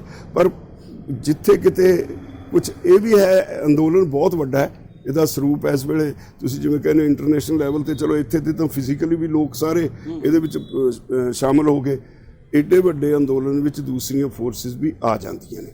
ਬਿਲਕੁਲ। ਔਰ ਉਹ ਆ ਕੇ ਪੋਲੀਟੀਕਲ ਫੋਰਸਿਸ ਆ ਕੇ ਅੰਦੋਲਨ ਨੂੰ ਬਦਨਾਮ ਕਰਨ ਵਾਸਤੇ ਕੰਮ ਉਹ ਵੀ ਕਰ ਜਾਂਦੇ ਨੇ। ਰਾਜੇਵਾਲ ਸਾਹਿਬ, ਜੇ ਗੱਲਾਂ ਕਰੀਏ ਤੁਹਾਡੇ ਤੋਂ ਜਿਹੜੀਆਂ ਜਾਣਕਾਰੀ ਮਿਲ ਰਹੀ ਹੈ, ਜੀ ਕਰਦਾ ਕਿ ਗੱਲਾਂ ਕਰਦੇ ਰਹੀਏ, ਪਰ ਇੰਟਰਵਿਊ ਬੜਾ ਲੰਬਾ ਹੋ ਜਾਣਾ। ਲਾਸਟ ਵਿੱਚ ਮੈਂ ਤੁਹਾਨੂੰ ਇੱਕ ਛੋਟੇ ਸ਼ਬਦਾਂ 'ਚ ਜਵਾਬ ਦਿਓ ਵੀ ਪਹਿਲਾਂ ਤੁਹਾਨੂੰ ਖਾਲਿਸਤਾਨੀ ਕਿਹਾ ਗਿਆ, ਉਹਦੇ 'ਚ ਉਹ ਨਾਕਾਮਯਾਬ ਰਹੇ, ਹੁਣ ਕਿਹਾ ਜਾ ਰਿਹਾ ਕਿ ਜਿਹੜੇ ਕਿਸਾਨ ਜਥੇਬੰਦੀਆਂ ਦੇ ਨੇਤਾ ਇਹ ਕਾਮਰੇਡ ਨੇ, ਖੱਬੇ ਪੱਖੀ ਲੋਕ ਨੇ, ਉਹ ਖੱਬੇ ਪੱਖੀ ਸੋਚ ਵਾਲੇ ਨੇ। ਅਸਲ 'ਚ ਜਦੋਂ ਕੁਝ ਨਾ ਲੱਭੇ ਨਾ, ਫਿਰ ਉਹ ਕਹਿੰਦੇ ਵੀ ਤੂੰ ਕੁਛ ਨਾ ਕੁਛ ਕਹਿ ਦਿਓ। ਇਹਨਾਂ ਦਾ ਇਲਜ਼ਾਮ ਲਾਉਣ ਤੋਂ ਸਿਵਾ ਇਹਨਾਂ ਦੇ ਪੱਲੇ ਕੁਛ ਨਹੀਂ। ਜਦੋਂ ਤੁਹਾਨੂੰ ਮੰਤਰੀ ਇਹ ਕਹਿਣ ਭਾਈ ਜੀ ऐसे करो, कोई ऐसा तरीका निकालो जिससे हमारी भी इज्जत बच जाए, आपका भी काम बन जाए, ਇਹਦੇ ਮਾਨੇ ਤਾਂ ਇਹ ਹੈ ਵੀ ਉਹਨਾਂ ਨੇ ਮੰਨ ਲਿਆ, ਹਾਰ ਮੰਨੀ ਹੋਈ ਹੈ। ਜਦੋਂ ਬਾਰ-ਬਾਰ ਇਹ ਕਹਿੰਦੇ ਨੇ ਵੀ ਐਸਾ ਤਰੀਕਾ ਦੱਸੋ ਜਿਹਦੇ ਸਾਡੀ ਇੱਜ਼ਤ ਬਚ ਜੇ ਤੇ ਤੁਹਾਡੀਆਂ ਮੰਗਾਂ ਮੰਨੀਆਂ ਜਾਣ, ਹੁਣ ਇਹ ਲੱਭਣਾ ਤਾਂ ਉਹਨਾਂ ਨੇ ਨਾ ਤਰੀਕਾ, ਸਰਕਾਰ ਉਹਨਾਂ ਕੋਲ ਹੈ, ਸਾਡੇ ਕੋਲ ਨਹੀਂ ਹੈ। ਸੰਦੇਸ਼ ਦੇਸ਼ ਦੇ ਲੋਕਾਂ ਨੂੰ, ਇੱਕ ਸੰਦੇਸ਼ ਦੇਖੋ ਜੀ, ਦੇਸ਼ ਦੇ ਲੋਕਾਂ ਨੂੰ ਮੇਰੀ ਬੇਨਤੀ ਹੈ ਵੀ ਜਿਹੜੇ ਇਹ ਕਾਨੂੰਨ ਬਣਾਏ ਨੇ ਸਿਰਫ ਕਿਸਾਨਾਂ ਨੂੰ ਨਹੀਂ ਮਾਰਨਗੇ, ਟੋਟਲ ਦੇਸ਼ ਦੀ ਕਲਚਰ ਤਬਾਹ ਹੋ ਜਾਏਗੀ, ਦੇਸ਼ ਦਾ ਅਰਥਚਾਰਾ ਤਬਾਹ ਹੋ ਜਾਏਗਾ। ਦੇਸ਼ ਦੇ ਲੋਕਾਂ 'ਚ ਬੇਰੁਜ਼ਗਾਰੀ ਬੇਇੰਤਹਾਸ਼ਾ ਵੱਧ ਜਾਏਗੀ ਤੇ ਦੇਸ਼ ਬਰਬਾਦ ਹੋ ਜਾਏਗਾ, ਹਫੜਾ ਦਫੜੀ ਫੈਲ ਜਾਏਗੀ। ਇਸ ਕਰਕੇ ਇੱਕ ਤਾਂ ਸ਼ਾਂਤਮਈ ਤਰੀਕੇ ਨਾਲ ਅੰਦੋਲਨ ਲੜਨਾ ਸਿੱਖੋ, ਆਪਣੇ ਆਪ ਤੇ ਕੰਟਰੋਲ ਕਰੋ, ਵਾਇਲੈਂਟ ਨਾ ਹੋਵੋ। ਜਿਹੜੀਆਂ ਤਾਕਤਾਂ ਨਾਲ ਤੁਹਾਡੀ ਲੜਾਈ ਆ ਉਹ ਬਹੁਤ ਵੱਡੀਆਂ ਅਮੀਰ ਤਾਕਤਾਂ ਨੇ, ਜਿਹੜੀਆਂ ਪਿੱਛੇ ਨੇ। ਸਰਕਾਰਾਂ ਅਸੀਂ ਬਣਾਈਆਂ, ਸਾਡਾ ਜਿਹੜੀ ਲੀਡਰਸ਼ਿਪ ਹੈ, ਪੋਲੀਟੀਕਲ ਲੀਡਰਸ਼ਿਪ, ਉਹ ਲੋਕਾਂ ਨਾਲੋਂ ਟੁੱਟ ਜਾਂਦੀ ਹੈ ਸਰਕਾਰ ਬਣਦੀ ਸਾਰੇ। ਉਹਨਾਂ ਨੇ ਵਪਾਰ ਸਮਝ ਲਿਆ ਪੋਲੀਟਿਕਸ ਨੂੰ। ਉਹ ਕਹਿੰਦੇ ਨੇ ਵੀ ਰਾਜਨੀਤੀ ਜਿਹੜੀ ਹੈ ਇਹ ਸੇਵਾ ਨਹੀਂ ਹੁਣ ਰਹੀ, ਇਹ ਵਪਾਰ ਬਣ ਗਈ। ਪਹਿਲਾਂ ਵੋਟਾਂ ਖਰੀਦਣ ਵੇਲੇ ਪੈਸੇ ਚਾਹੀਦੇ ਨੇ, ਸ਼ਰਾਬਾਂ ਪਿਲਾਉਣ ਵਾਸਤੇ ਪੈਸੇ ਚਾਹੀਦੇ ਨੇ, ਵੋਟਾਂ ਲੈ ਲਈਆਂ, ਤਾਕਤ ਲੈ ਲਈ, ਉਹ ਤੋਂ ਬਾਅਦ ਲੋਕਾਂ ਤੋਂ 5 ਸਾਲ ਹੱਥ ਬਣਾਉਂਦੇ ਨੇ, ਫਿਰ ਆਪਣੇ ਗਜੀ ਨਾਪਦੇ ਨੇ, ਲੁੱਟਦੇ ਨੇ, ਦੇਸ਼ ਨੂੰ ਦੋਹੀਂ ਹੱਥੀਂ ਲੁੱਟਦੇ ਨੇ। ਇੱਦਾਂ ਦਾ ਪੈਮਾਨਾ ਹੋ ਗਿਆ। ਉਹਦੇ ਨਾਲ ਲੋਕ ਗਰੀਬ ਨੇ, ਲੋਕ ਬੇਰੁਜ਼ਗਾਰ ਨੇ, ਲੋਕਾਂ ਦੇ ਬੱਚਿਆਂ ਨੂੰ ਕੋਈ ਭਵਿੱਖ ਨਹੀਂ ਨਜ਼ਰ ਆ ਰਿਹਾ। ਇਹਦੇ ਨਾਲ ਗੁੱਸਾ ਹੈ ਲੋਕਾਂ 'ਚ। ਤੇ ਮੇਰੀ ਉਹਨਾਂ ਨੂੰ ਬੇਨਤੀ ਹੈ ਵੀ ਜੇ ਤਾਂ ਗੁੱਸੇ 'ਚ ਤੁਸੀਂ ਇਹਨਾਂ ਨੂੰ ਕੁੱਟਣ ਮਾਰਨ ਪੈ ਗਏ, ਇਹਨਾਂ ਕੋਲ ਤੁਸੀਂ ਉਹ ਤਾਕਤ ਦੇਤੀ, ਇਹਨਾਂ ਕੋਲ ਪੁਲਿਸ ਹੈ, ਇਹਨਾਂ ਕੋਲ ਪੈਰਾਮਿਲਟਰੀ ਫੋਰਸ ਹੈ, ਇਹਦੇ ਕੋਲ ਫੌਜ ਹੈ। ਕੋਈ ਵੀ ਵਾਇਲੈਂਟ ਅੰਦੋਲਨ ਦੁਨੀਆ 'ਚ ਕਦੇ ਕਾਮਯਾਬ ਨਹੀਂ ਹੁੰਦਾ ਸਰਕਾਰਾਂ ਦੇ ਅੱਗੇ, ਇੱਥੇ ਵੀ ਨਹੀਂ ਕਾਮਯਾਬ ਹੋਣਾ। ਸ਼ਾਂਤਮਈ ਅੰਦੋਲਨ ਦਾ ਕੋਈ ਤੋੜ ਨਹੀਂ। ਸਰਕਾਰ ਤੁਹਾਨੂੰ ਕੁੱਟ ਨਹੀਂ ਸਕਦੀ, ਮਾਰ ਨਹੀਂ ਸਕਦੀ। ਅੱਜ ਦੀ ਤਰੀਕ ਵਿੱਚ ਸੁਪਰੀਮ ਕੋਰਟ ਦੇ ਆਰਡਰ ਨੇ ਸਰਕਾਰ ਨੂੰ ਵੀ ਇਹ ਸ਼ਾਂਤਮਈ ਬੈਠੇ ਨੇ, ਤੁਸੀਂ ਇਹਨਾਂ ਦੇ ਉੱਤੇ ਫੋਰਸ ਦਾ ਇਸਤੇਮਾਲ ਨਹੀਂ ਕਰ ਸਕਦੇ। ਅੱਜ ਯੂਨਾਈਟਿਡ ਨੇਸ਼ਨਸ ਦਾ ਦਬਾਅ ਹੈ। ਅੱਜ ਹਿਊਮਨ ਰਾਈਟਸ ਇੰਟਰਨੈਸ਼ਨਲ ਵੱਲੋਂ ਭਾਰਤ ਸਰਕਾਰ ਨੂੰ ਨੋਟਿਸ ਹੈ ਵੀ ਜਿੱਦਣ ਅਸੀਂ ਆਏ ਸੀ ਉਦੋਂ ਤੁਸੀਂ ਇਹਨਾਂ ਤੇ ਟੀਅਰ ਗੈਸ ਕਿਉਂ ਛੱਡੀ, ਇਹਨਾਂ ਤੇ ਤੁਸੀਂ ਟੋਏ ਕਿਉਂ ਪੱਟੇ, ਇਹਨਾਂ ਤੇ ਤੁਸੀਂ ਪਾਣੀ ਦੀਆਂ ਬੁਛਾੜਾਂ ਕਿਉਂ ਮਾਰੀਆਂ, ਉਹਦਾ ਜਵਾਬ ਨਹੀਂ ਦੇ ਰਿਹਾ। ਅੱਜ ਦੁਨੀਆ ਦੇ ਹਰ ਦੇਸ਼ ਵਿੱਚ ਇਸ ਅੰਦੋਲਨ ਦੀ ਚਰਚਾ ਹੈ। ਇਹ England the house of Commons, house of Lords, ਦੋਹਾਂ ਪਾਰਲੀਮੈਂਟ ਦੇ ਦੋਹਾਂ ਸਦਨਾਂ 'ਚ ਬਹਿਸ ਹੋ ਚੁੱਕੀ, ਆਸਟ੍ਰੇਲੀਆ 'ਚ ਬਹਿਸ ਹੋ ਚੁੱਕੀ, ਇਹਦੇ 'ਚ ਨਿਊਜ਼ੀਲੈਂਡ 'ਚ ਬਹਿਸ ਹੋ ਚੁੱਕੀ, ਔਰ ਇੱਧਰ ਕੈਨੇਡਾ ਦੀ ਪਾਰਲੀਮੈਂਟ 'ਚ ਬਹਿਸ ਹੋ ਚੁੱਕੀ। ਅਮਰੀਕਾ 'ਚੋਂ 87 ਜਥੇਬੰਦੀਆਂ ਨੇ, ਜਿਹੜਾ ਉੱਥੇ ਦਾ ਸਭ ਤੋਂ ਵੱਡੀ ਅਖਬਾਰ ਹੈ ਨਿਊਯਾਰਕ ਟਾਈਮਸ, ਪੂਰਾ ਫਰੰਟ ਪੇਜ ਬੁੱਕ ਕਰਕੇ ਸਾਡੀ ਹਮਾਇਤਦਾਰ ਪਾਇਆ। ਇੰਨਾ ਸਾਰੀ ਦੁਨੀਆ ਇਸ ਅੰਦੋਲਨ ਨੂੰ ਦੇਖ ਰਹੀ ਹੈ, ਸਾਰੀ ਦੁਨੀਆ ਨੂੰ ਇਸ ਅੰਦੋਲਨ ਨੇ ਬਹੁਤ ਕੁਝ ਸਿਖਾਤਾ। ਔਰ ਮੇਰਾ ਜਿਹੜਾ ਸੁਨੇਹਾ ਹੋਇਆ ਵੀ ਸਾਡੀ ਇੱਕ ਵੱਡੀ ਜ਼ਿੰਮੇਵਾਰੀ ਬਣਦੀ ਹੈ, ਤੁਹਾਨੂੰ ਸਾਰੀ ਦੁਨੀਆ ਦੇਖ ਰਹੀ ਹੈ। ਤੁਹਾਡੇ ਵਿੱਚ ਤਾਕਤਾਂ ਨੇ ਆ ਕੇ ਪੁੱਠੇ ਸਿੱਧੇ ਕੰਮ ਕਰਨੇ ਨੇ, ਲੀਡਰਾਂ ਤੇ ਅਟੈਕ ਕਰਨੇ ਨੇ ਤਾਂ ਕਿ ਲੀਡਰ ਕਮਜ਼ੋਰ ਹੋ ਜਾਣ, ਉਹਨਾਂ ਤੋਂ ਵਿਸ਼ਵਾਸ ਉੱਠ ਜੇ, ਲੀਡਰਸ਼ਿਪ ਤੋਂ ਵਿਸ਼ਵਾਸ ਉੱਠ ਗਿਆ, ਅੰਦੋਲਨ ਖਤਮ। ਤਾਂ ਇਹ ਢੰਗ ਤਰੀਕੇ ਵਰਤਣੇ ਨੇ। ਤੁਹਾਨੂੰ ਬੇਨਤੀ ਹੈ ਵੀ ਸ਼ਾਂਤੀ ਨਾਲ ਚਲਾਓ, ਆਪਣੀ ਜ਼ਿੰਮੇਵਾਰੀ ਸਮਝ ਕੇ, ਆਪਣੇ ਭਵਿੱਖ ਲਈ, ਆਪਣੇ ਪਰਿਵਾਰਾਂ ਲਈ, ਇਹਦੇ ਲਈ ਟਾਈਮ ਦਿਓ, ਟਾਈਮ ਦੇ ਕੇ ਇਹਦੇ ਸਾਰੇ ਹਿੱਸਾ ਪਾਓ। ਬਹੁਤ ਬਹੁਤ ਧੰਨਵਾਦ ਰਾਜੇਵਾਲ ਸਾਹਿਬ। ਸਰਦਾਰ ਬਲਵੀਰ ਸਿੰਘ ਰਾਜੇਵਾਲ ਨੇ ਬੜੇ ਹੀ ਵਿਸਥਾਰ ਦੇ ਨਾਲ ਦੱਸਿਆ ਕਿ ਇਹ ਜਿਹੜੇ ਖੇਤੀ ਕਾਨੂੰਨ ਆ, ਜਿਹੜੇ ਕਾਲੇ ਕਾਨੂੰਨ ਆ, ਇਹ ਕਿੰਨੇ ਨੁਕਸਾਨਦੇਹ ਔਰ ਦੇਸ਼ ਲਈ ਘਾਤਕ ਹਨ। ਤੇ ਅਸੀਂ ਵੀ ਭਾਰਤੀ ਜਨਤਾ ਪਾਰਟੀ ਦੀ ਅਗਵਾਈ ਵਾਲੀ ਸਰਕਾਰ ਨੂੰ ਬੇਨਤੀ ਕਰਦੇ ਹਾਂ ਕਿ ਕਿਸਾਨ ਜਥੇਬੰਦੀਆਂ ਨਾਲ ਬੈਠ ਕੇ ਇਸ ਮਸਲੇ ਤੇ ਗੱਲਬਾਤ ਕਰਕੇ ਮਸਲੇ ਦਾ ਹੱਲ ਕੱਢਿਆ ਜਾਵੇ ਤੇ ਇਹਨਾਂ ਕਾਨੂੰਨਾਂ ਨੂੰ ਵਾਪਸ ਲਿਆ ਜਾਵੇ। ਦੇਸ਼ ਦੇ ਲੋਕਾਂ ਦੇ ਹਿੱਤ ਵਿੱਚ ਹੈ। ਇਸ ਦੇ ਨਾਲ ਹੀ ਮੈਂ ਕੁਲਵੰਤ ਸਿੰਘ ਗਗੜਪੁਰੀ ਤੁਹਾਡੇ ਤੋਂ ਲੈਣਾ ਆ ਗਿਆ। ਧੰਨਵਾਦ। ਸਤਿ ਸ਼੍ਰੀ ਅਕਾਲ।